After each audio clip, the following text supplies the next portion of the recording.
the end of the day, all the knowledge in the world is great and you need to understand from a high level. But at some point, you need to take action and start to make mistakes and break things and figure out what exactly works and what doesn't for your specific population.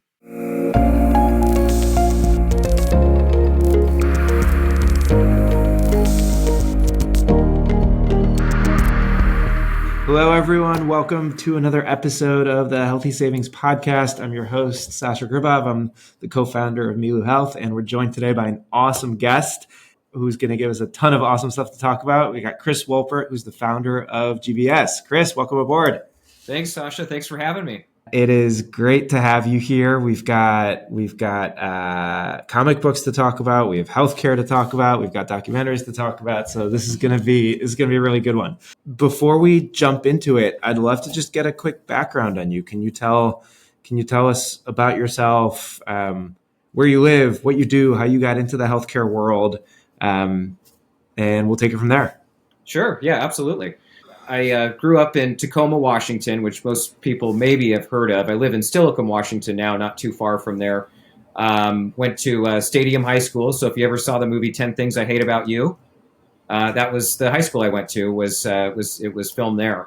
Went to college over at Washington State University in Pullman. Studied communications there. Wanted to be a sports writer, and I got, at the time when I was in college, I got kind of my dream opportunity of covering the football team. And I did a few basketball stories too, but mostly football. And so I got a chance to be a sports writer and, met the players, met the coaches, met some rival players and coaches, including Pete Carroll, who was at USC at that time.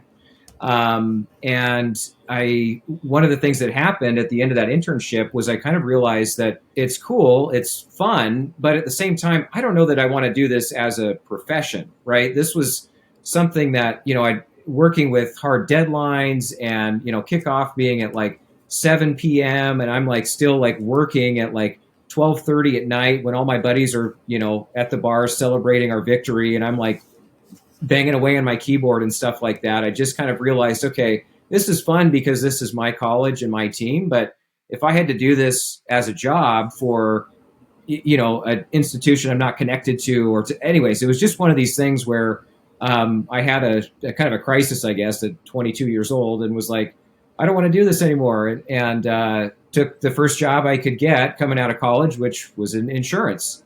And so like most people, I found myself in this industry accidentally.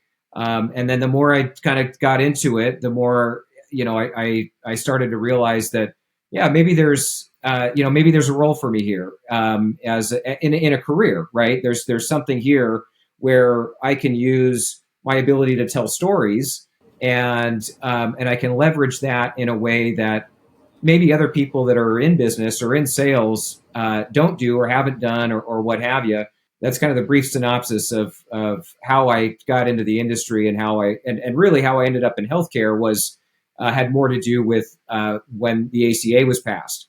So at that time, I had changed kind of a few different roles within the insurance industry. Got onto the sales side, and I was doing more kind of financial service sales. And I had learned early on that I wanted to spend time working with business owners. Just better decision making, faster at that process of making decisions, and I think just generally I had kind of more in common with them personality wise and things like that than trying to work with really anybody, mom and pop and people looking at retirement or whatever the case was. And so I had done that, and then what happened was over the course of or after the ACA was first passed, a lot of my clients at that time came to me and was like, hey, we don't know what we're going to do with this ACA thing. And we've got a broker that we've been working with for a long time he's getting out of the business. He realizes there's all these changes on the horizon and things like that. I kept hearing this. And so then I approached a few people I knew in the industry and went to start to partner with them and work with them a little bit. And then realized that, hey, this is kind of the pivot for me in my career. There's a lot of people getting out right now. This is kind of reshuffling the deck in some ways. And I thought, this is something that I can, really kind of dive into and I can really develop a really niche area of expertise in And so that's how all that started. And that was, that was a little over 10 years ago, I guess now. It was 8 years ago that I ended up starting GBS. And that was born out of an opportunity that I'd had to buy somebody's business who I'd been working with. And that ended up falling through and didn't end up happening. And then I just decided, okay, well, sink or swim, I'm going to go try and do this on my own. And if it doesn't work, then that's fine. I'll always know that at least I gave it my best shot. And here we are. It's been 8 years now. That's amazing. Yeah, I wanted to ask, like, how'd you make the leap to starting your own thing? It couldn't have been an easy decision. And like, what were those early days like? Like, 8 years in, you're leading the way across multiple different industries. Back then, I'm guessing it wasn't the case on day one. Like, how did you navigate that stuff? Yeah, well, it's funny because I set out to build a different kind of agency, and that was one thing that I thought, as I looked around and I saw everybody was kind of sort of doing the same thing, at least in my market in the greater Seattle area. It seemed like most people were kind of doing the same thing, right? There was the few same fully insured carriers. There might be a little bit of self-funding here and there.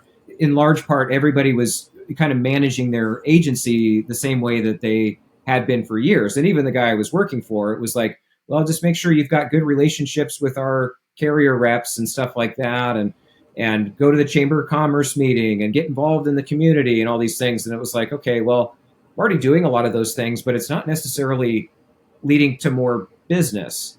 And so then I started to kind of expand beyond just our own local geographic area here in Seattle.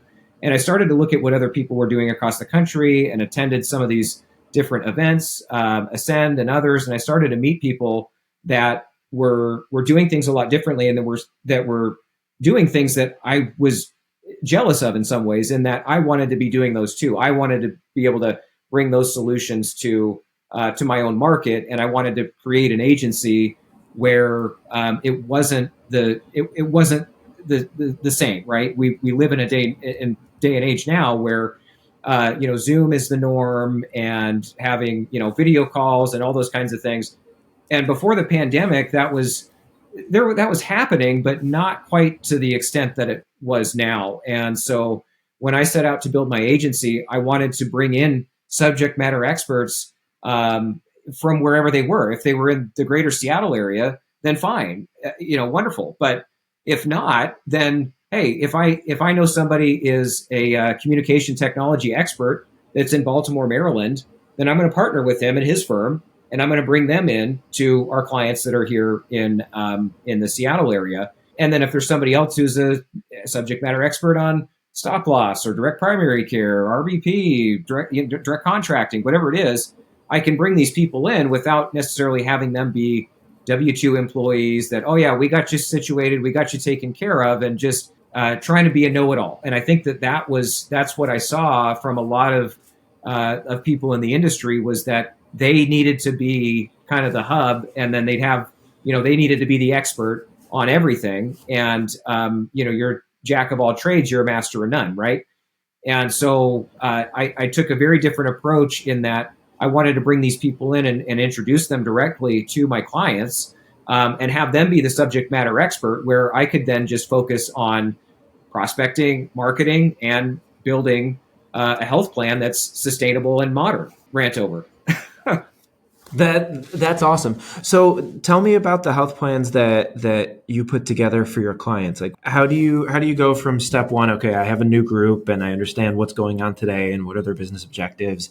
What happens next, and where do they ultimately land? Is there a kind of one solution that you really focus on across the board? Is it super customized to every employer? How do you think about that stuff? Yeah, great question. So what I would say is, well, first of all, our mission here at GBS is to modernize healthcare by eliminating employees' out-of-pocket expenses while simultaneously guiding them to the highest quality healthcare. Best part is there are bottom line savings that are generated for the employers as well, not just for the employees.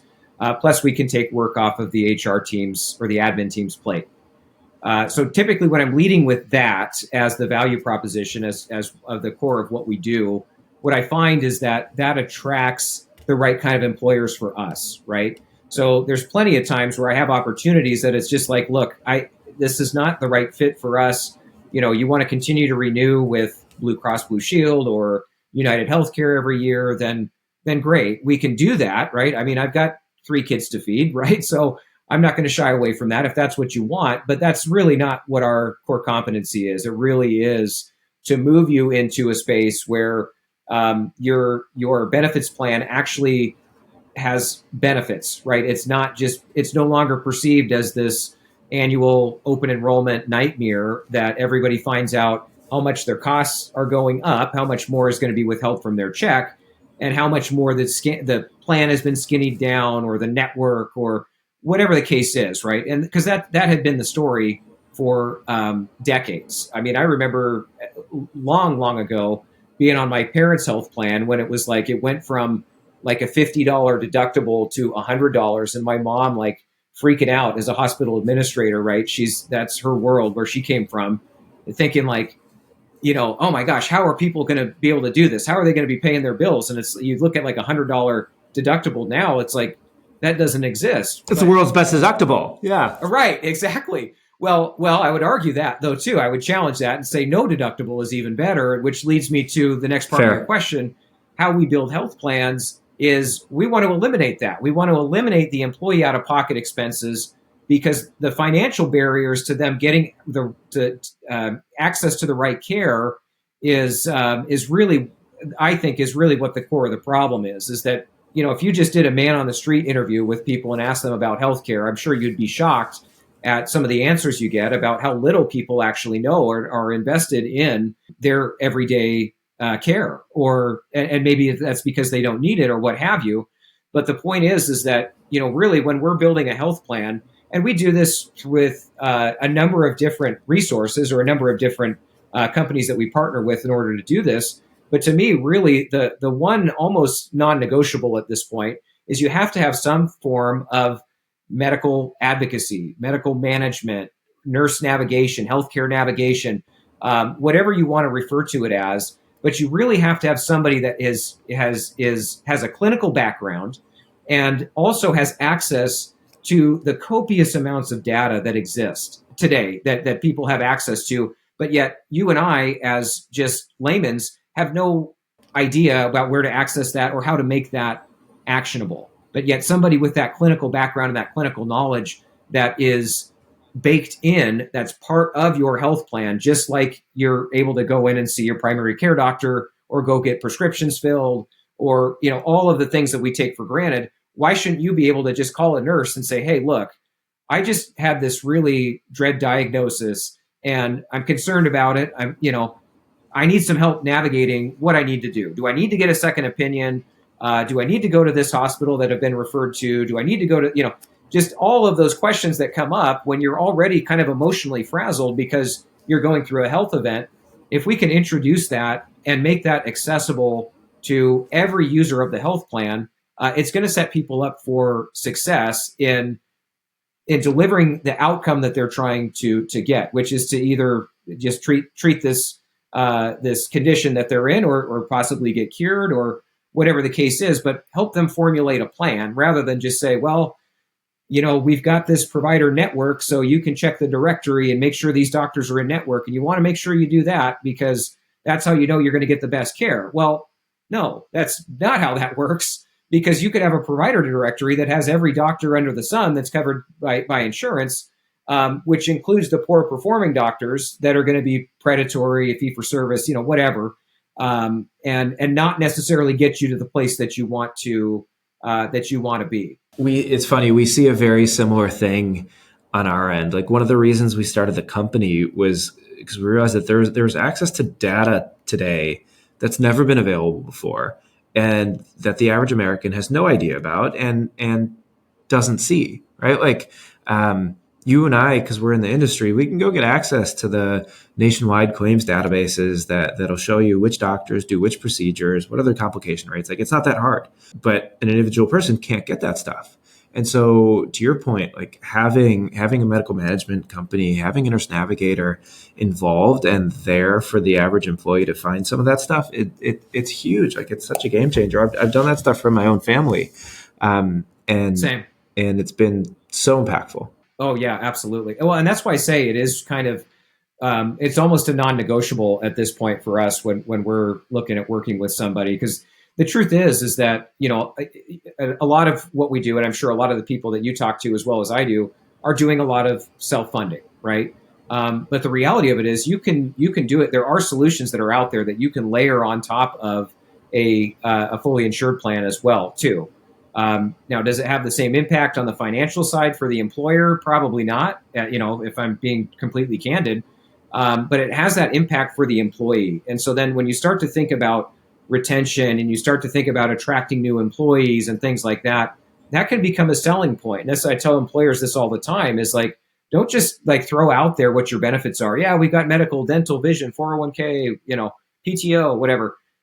Put out there that you've got a zero deductible health plan, right? You've got a free healthcare option, right? And then that's going to garner the attention that you're trying to get from people that are looking for jobs. And when it comes down to it, is somebody going to potentially go over somewhere else because they can make 50 cents more? Yeah, maybe, perhaps. But I think if you've got a value proposition like that, it also demonstrates to the labor market that, wow, these people really care about their employees. They really, they're really taking an approach that's unique. And again, it's helping them stand out when they're looking at hiring folks, when they're looking at bringing on people, which has been kind of a chief concern over these last few years for a lot of employers, is filling all their vacant positions. Makes complete sense.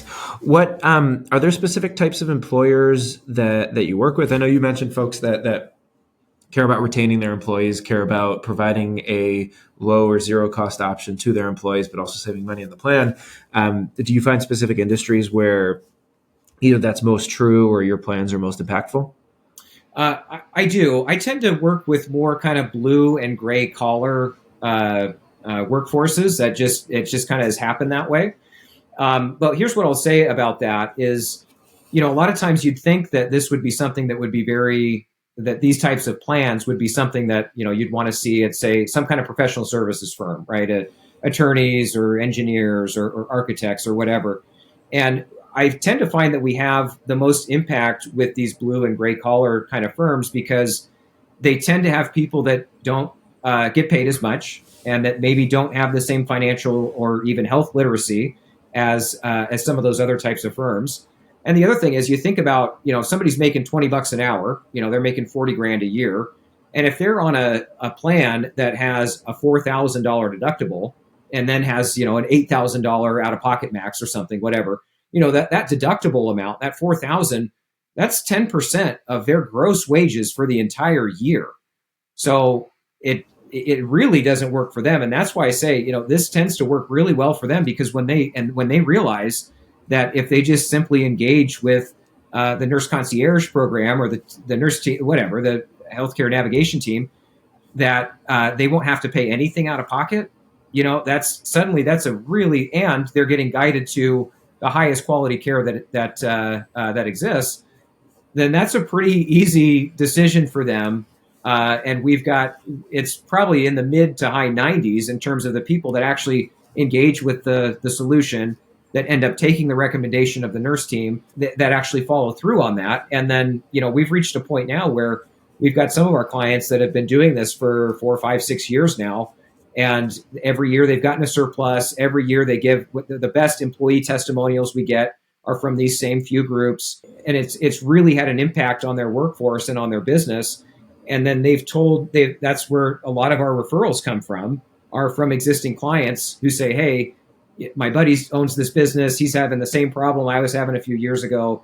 I told him about you and he wants to talk to you, type of thing, right? And I think the other part of it too is that, again, the employee testimonials we get, there was a woman who had her life saved because she was going through a medical event, wasn't sure what to do.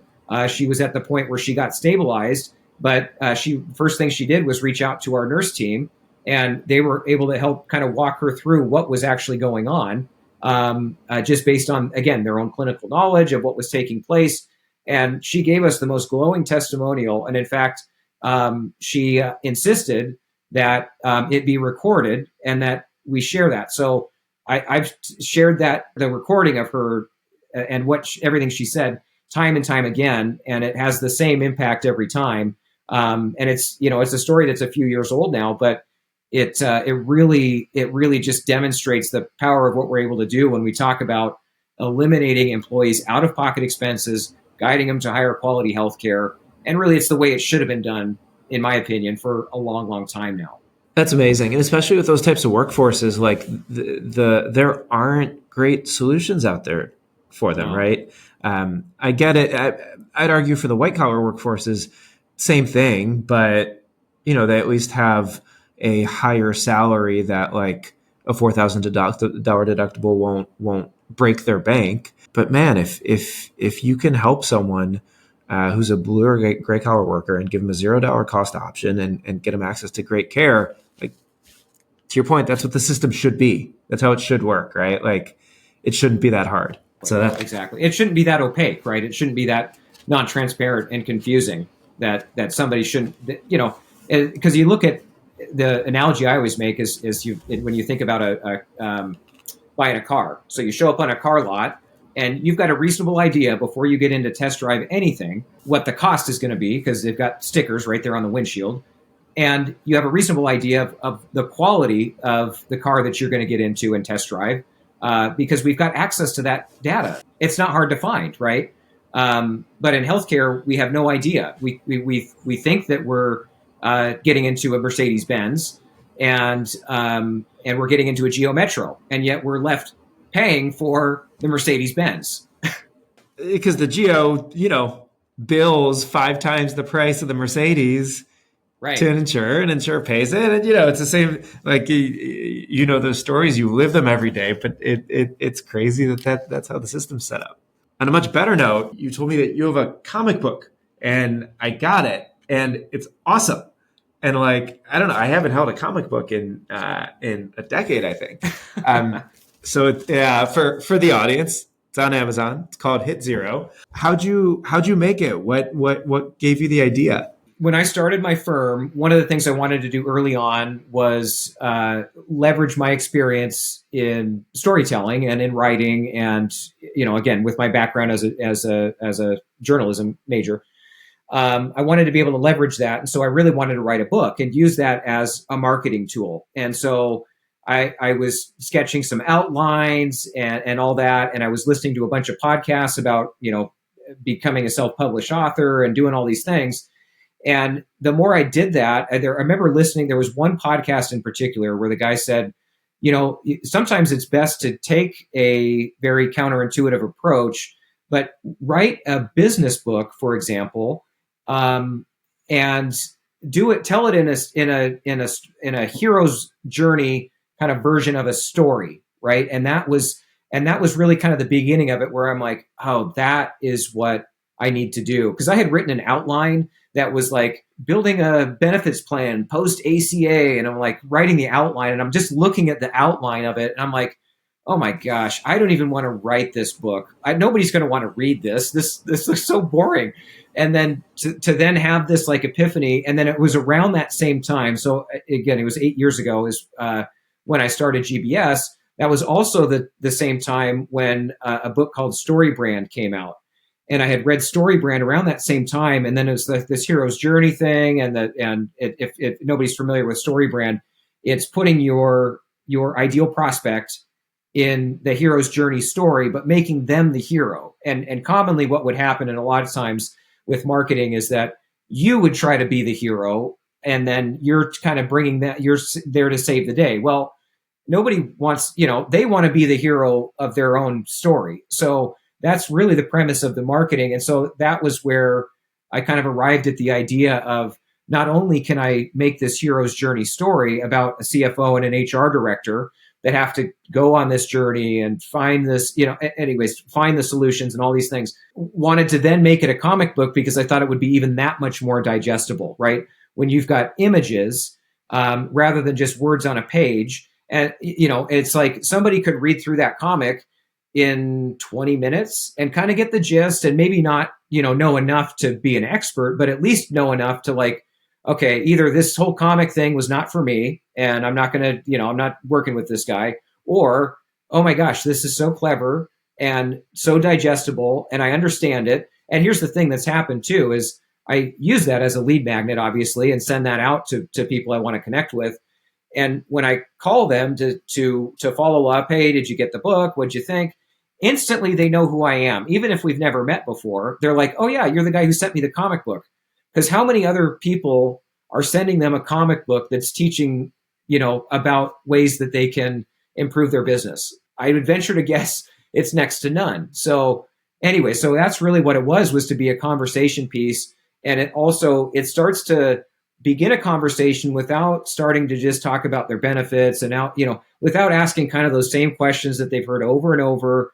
But it was a way to position myself differently, and to kind of show a little bit of my own personality and who I am in a very otherwise very dull subject of health insurance and benefits. I mean, it's got good stuff. It's got color, it's got blood, it's got a lion, it's got a hero. I thought it was super cool. What's next with it? Are you going to make it into a series?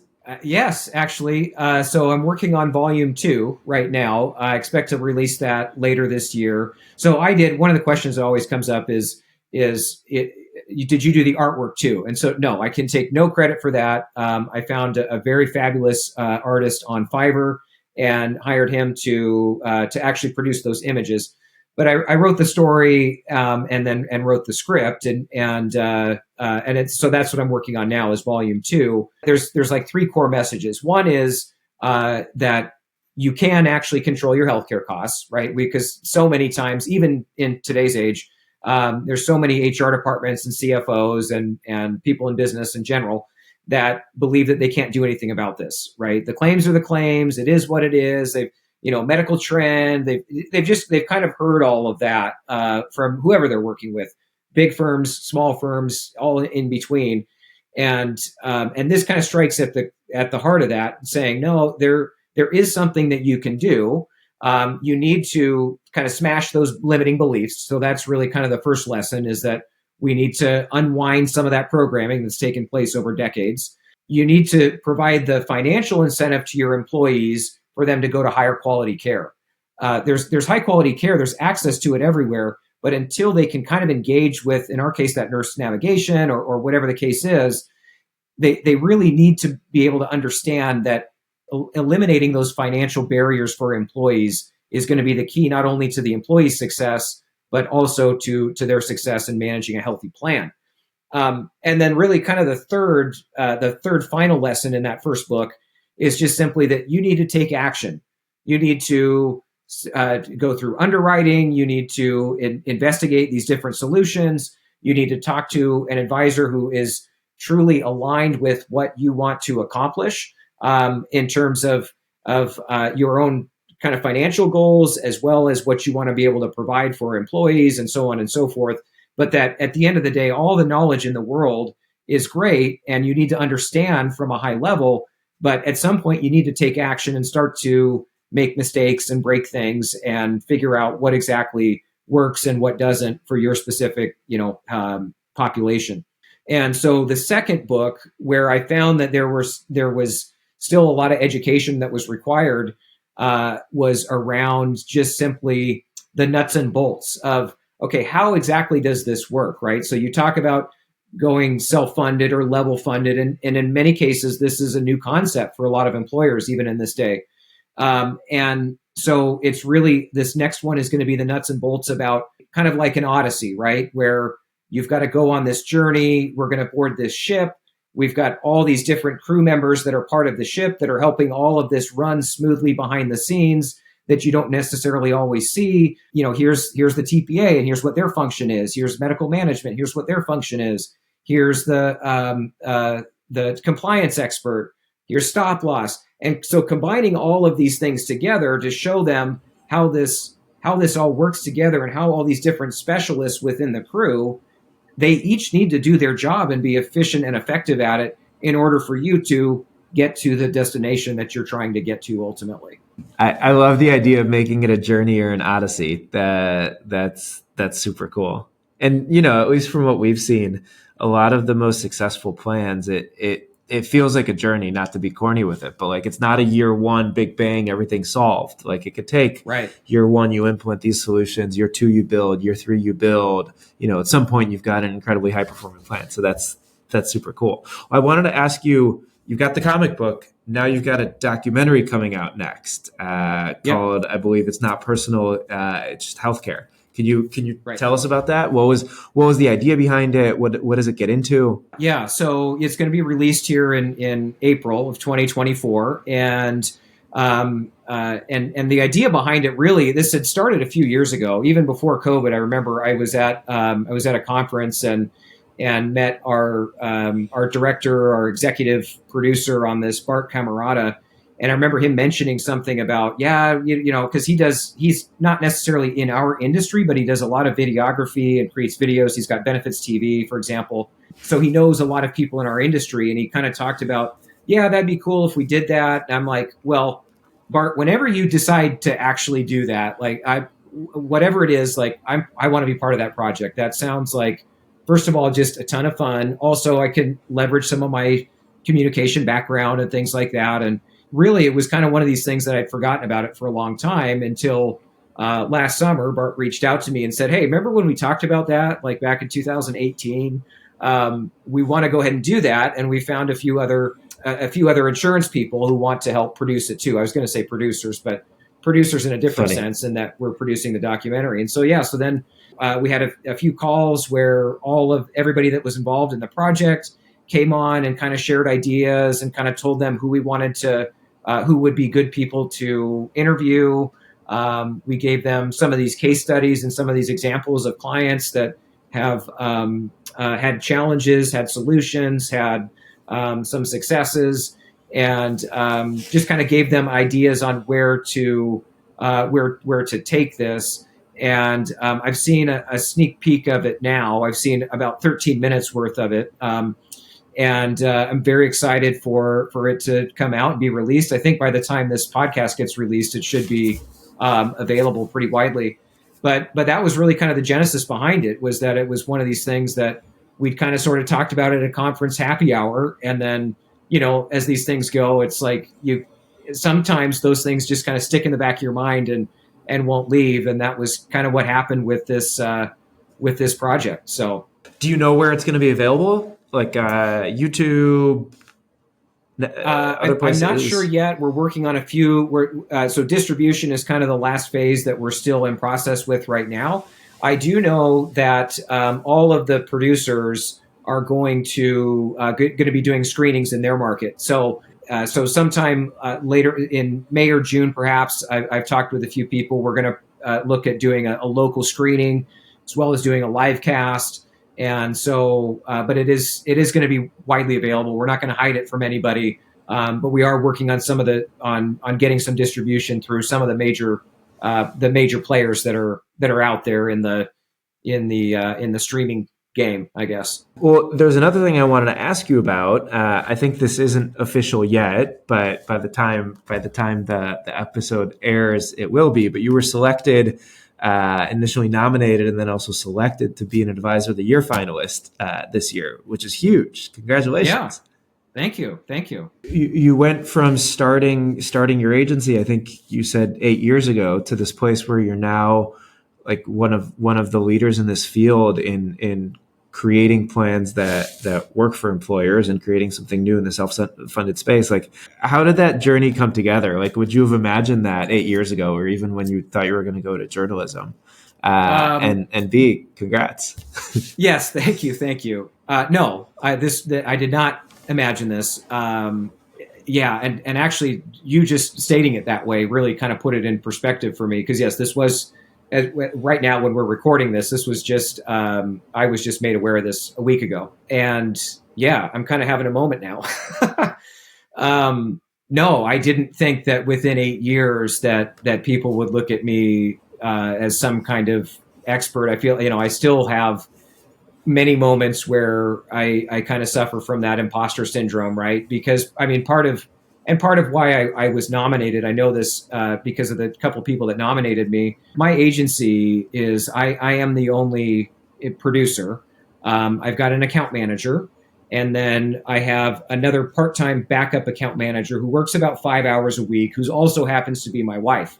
To have such a small, lean agency like this, and then be able to leverage somebody like Eric Silverman and bring him into 100% of my groups at this point, and leverage somebody like Lester Morales and Cam Cummins and bring what they have at Next Impact and THB, and many others. And I shouldn't have started naming names because now I'm going to leave people out. But yeah, so I have all of these people that I can bring. So I really have the capabilities that any large agency has, and yet it's just me in my home office every day. The workforce we have is completely remote, right? I mean, other than my wife, who's like in the next room at times, right?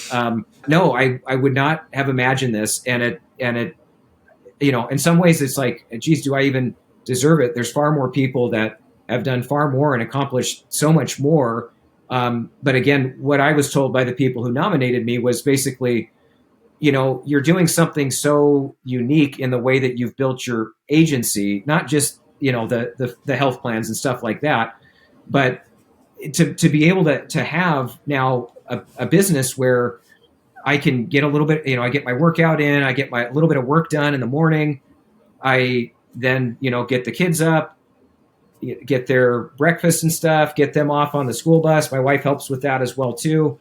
And things obviously, of course, but then I come back, I get back to work. Right. And then, I walk my dog for my lunch break. I, take her on a walk around the neighborhood, and then I come back in the afternoon and get a little more work done. And then it's like, then later in the day, I'm here when my kids get off the bus and hey, how was school and this and that. And we kind of have a few minutes, and then it's like, all right, I've got another hour and a half of work I need to get done. And then we kind of start our evening routine and stuff like that. But what I wanted to do from the very beginning was build a business around my lifestyle. So when I set out on my own, when it was just me, no account manager, I wanted to be able to just simply to do that, to work from home, and then have the flexibility to do what I wanted to do, to be able to coach my kids' soccer team, right? To those types of things. And that, to me, kind of having that very much that work-life balance. I think a lot of people probably get tired of that phrase, but that's something that I'm very prideful about, that I feel I do have much more than most of my other peers, quite frankly, to just see that others kind of recognize that and are saying, hey, there's something that you're doing here that hopefully others can follow. I mean, that's a huge compliment. And I just, I hope that people are inspired to want to do something similar, for sure. That's awesome. I mean, it's honestly an inspiration. Like it's one thing to say, I'm going to go do my life's work and build something from scratch. And it's another thing to say, I can go and build it the way that I want to build it and live the life that I want to live and piece it together. I'm sure there have been parts where like it hasn't been sustainable, and then you've adjusted and built around it and found solutions and found experts to bring in for specific problems. I bet you had to make business sacrifices to do that, right? But you create the best thing that you can for your clients, and it grows. So that is awesome. Congrats. Yeah, thank you. Thank you. Well, Chris, thank you so much for being on the podcast. It's been awesome getting to know you and hearing your story and all the projects that you're working on, and we're excited to keep following you and seeing where all this goes. You bet. Well, I appreciate you having me on here today. And if people want to find me, I think probably the easiest place would be on LinkedIn. I'm there quite often, so find me on LinkedIn, or visit our website, gbsbenefitsgroup.com. And until next time, thank you, Sasha. I appreciate you. Amazing. And we'll also put your LinkedIn in the show notes to make it easy for folks to find you. Thanks, Chris. Thanks for listening to Healthy Savings by Milu Health. If you would like more information about any of the topics you have heard today, we would love for you to get in contact with us. Find us on the web at miluhealth.com.